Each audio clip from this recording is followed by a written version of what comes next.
ناظرین، اللہ رب العزت نے انبیاء کرام علیہم السلام کو بنی نوع انسان کی ہدایت کے لیے بھیجا تو انہیں معجزات کے طور پر مقدس ترین جنتی چیزیں عطا فرمائیں۔ قرآن مجید فرقان حمید میں ان میں سے بعض چیزوں کو اللہ رب العزت کی نشانیوں کے طور پر بیان کیا گیا ہے۔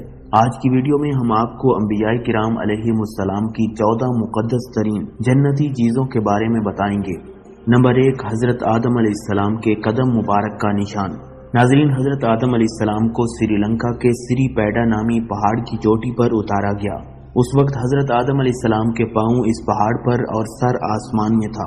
پھر حضرت آدم علیہ السلام کا قد مبارک کم کر کے 60 گز اور چوڑائی 7 گز کر دی گئی۔ جس پتھر پر آپ علیہ السلام نے پہلا قدم رکھا وہ نرم ہو گیا اور اس پر پاؤں کے نشان ثبت ہو گئے۔ کہا جاتا ہے کہ یہ وہ مقدس پتھر ہے جس پر حضرت آدم علیہ السلام کے قدم مبارک کا نشان نقش ہے۔ اس پتھر پر موجود پاؤں کے نشان کی لمبائی تقریباً 5 فٹ 7 انچ بتائی جاتی ہے۔ نمبر 2، حجر اسود۔ ناظرین، حضرت آدم علیہ السلام کے زمین پر جلوہ افروز ہونے کے بعد حجر اسود جنت سے اتارا گیا۔ اس وقت حجر اسود کی روشن شعاعیں کئی میل تک جاتی تھیں۔ احادیث نبوی میں مذکور ہے کہ حجر اسود کو جنت سے اتارا گیا ہے اور یہ دودھ کی طرح سفید تھا۔ پھر بنی آدم کی خطاؤں نے اس کو سیاہ کر دیا۔ حجر اسود جنت کے یاقوتوں میں سے ایک یاقوت ہے۔ اس کو حضرت آدم علیہ السلام کے ساتھ جنت سے اتارا گیا۔ اسے لانے والے حضرت جبریل علیہ السلام تھے۔ حضرت آدم علیہ السلام نے حجر اسود کو پہچانا تو انہیں اس سے محبت ہو گئی۔ صحابی رسول حضرت عبداللہ ابن زبیر رضی اللہ تعالی عنہ کے عہد میں آتش زدگی سے پہلے حجر اسود ایسا چمکتا تھا کہ اس میں انسان کی صورت نظر آتی تھی۔ ناظرین، اللہ رب العزت نے جب حضرت سلیمان علیہ السلام کو ساری دنیا کی بادشاہت عطا فرمائی تو آپ علیہ السلام نے جنات کو ایک تخت بنانے کا حکم دیا جس کی لمبائی 3 کوس تھی۔ یہ تخت ہاتھی کے دانتوں سے بنایا گیا تھا جو لال، فیروزہ اور زمرد جیسے پتھروں سے مرصع تھا۔ اس تخت کے چاروں طرف سونے کی اینٹیں لگی ہوئی تھیں۔ اس تخت کے دائیں اور بائیں جانب 1000 کرسیاں لگائی گئیں جن پر حضرت سلیمان علیہ السلام کے وزراء اور درباری بیٹھتے تھے۔ جب حضرت سلیمان علیہ السلام اس تخت پر جلوہ افروز ہوتے تو تمام پرندے ہوا میں معلق ہو کر تخت پر سایہ کر دیتے۔ یہ تخت ہزاروں میلوں کا فاصلہ چند لمحوں میں طے کر لیتا تھا۔ اسے تخت طاؤس کے نام سے بھی جانا جاتا ہے۔ نمبر 4، حضرت سلیمان علیہ السلام کی انگوٹھی۔ ناظرین، حضرت سلیمان علیہ السلام کی انگوٹھی کو جنت سے اتارا گیا اور اسے سب سے پہلے حضرت داؤد علیہ السلام کے سپرد کیا گیا تھا۔ پھر حضرت داؤد علیہ السلام کی وفات کے بعد یہ انگوٹھی ان کے بیٹے حضرت سلیمان علیہ السلام کی ملکیت میں آ گئی۔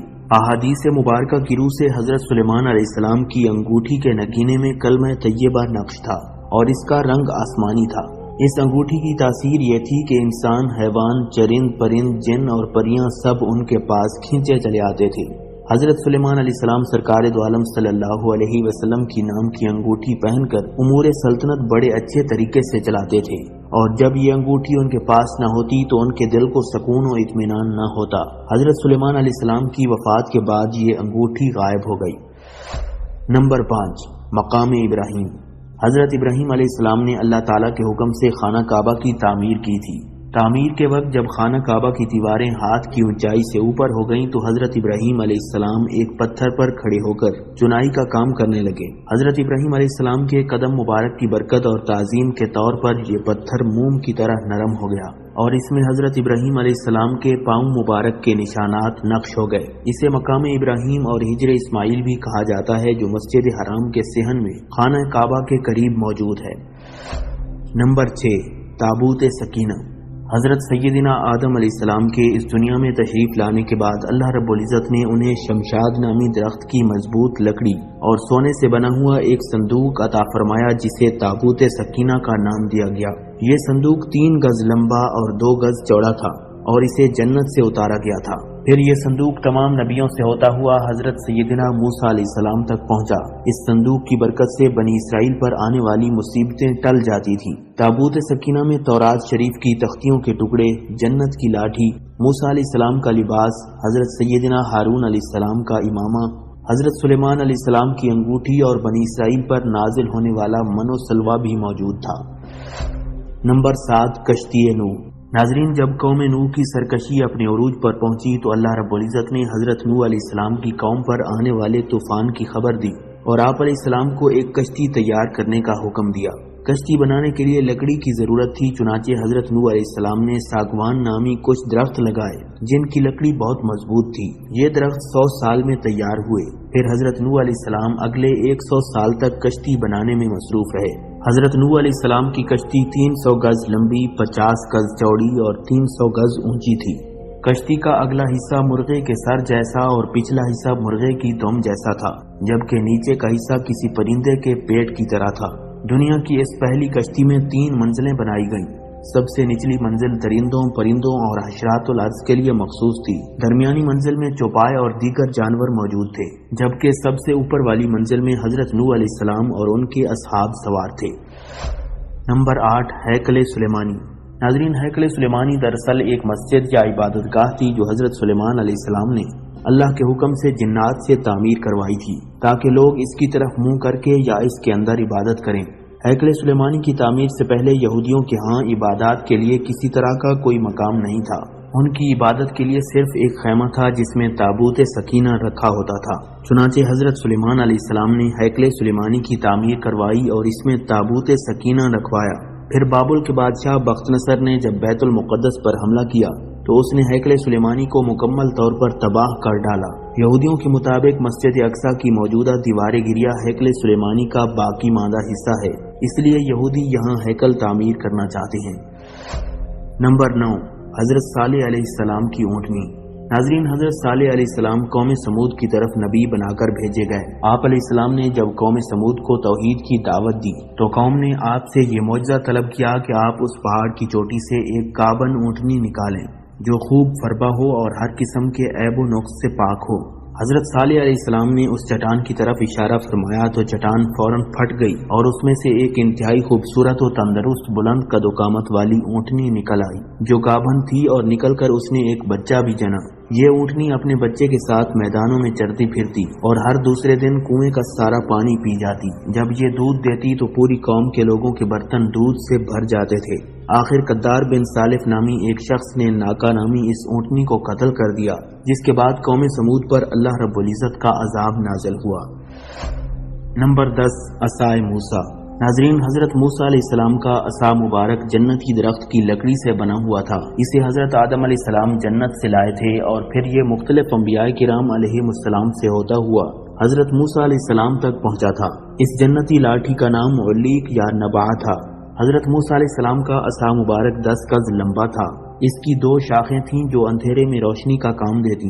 یہ عصا سوتے میں پہرا دیتا اور چلتے ہوئے ساتھ ساتھ چلا کرتا تھا، دشمنوں اور درندوں کو مارتا تھا، کنویں سے پانی نکالنے کے لیے رسی بن جاتا اور حضرت موسیٰ علیہ السلام کا سامان بھی اٹھاتا تھا۔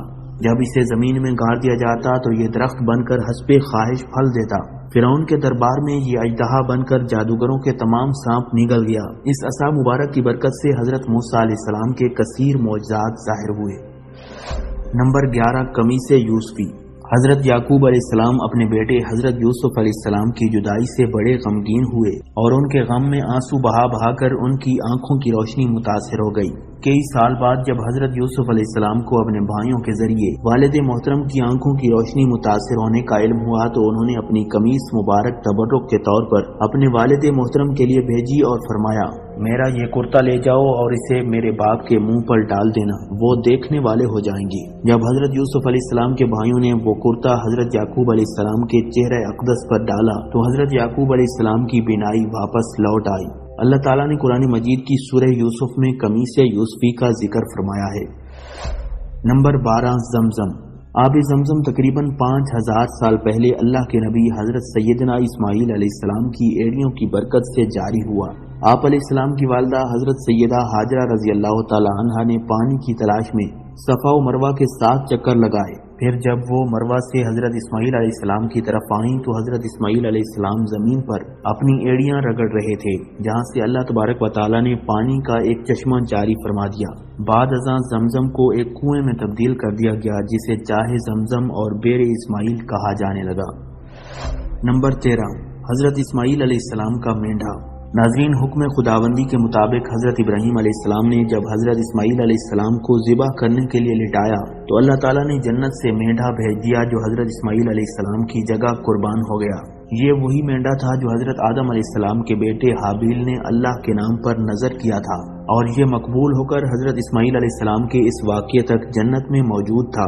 جنت کا آب و دانہ کھا کر یہ بہت فربہ ہو گیا تھا۔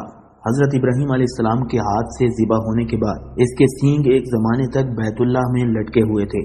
حجاج بن یوسف کے زمانے میں جب کعبۃ اللہ میں آگ لگنے کا واقعہ پیش آیا تو یہ سینگ بھی اس آگ میں جل کر ختم ہو گئے۔ نمبر 14، حضرت یونس علیہ السلام کی مچھلی۔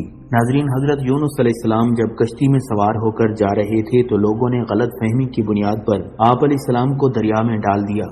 اتنے میں ایک بڑی مچھلی نمودار ہوئی اور آپ کو نگل گئی۔ حضرت یونس علیہ السلام کو کئی اندھیروں کا سامنا تھا، رات کا اندھیرا، دریا کا اندھیرا اور مچھلی کے پیٹ کا اندھیرا۔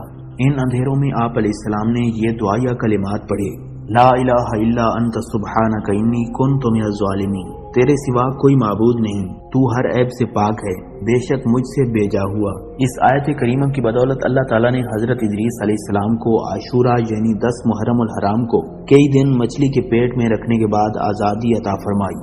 مچھلی کے پیٹ میں رہنے کی وجہ سے آپ علیہ السلام کو ذوالنون بھی کہا جاتا ہے۔ ناظرین، اسی امید کے ساتھ اجازت دیجیے کہ آپ کو ہماری ویڈیو پسند آئی ہوگی۔ ملتے ہیں بہت جلد ایک نئی تاریخی تحقیقی معلوماتی ویڈیو کے ساتھ۔ اللہ رب العزت آپ کا حامی و ناصر ہو۔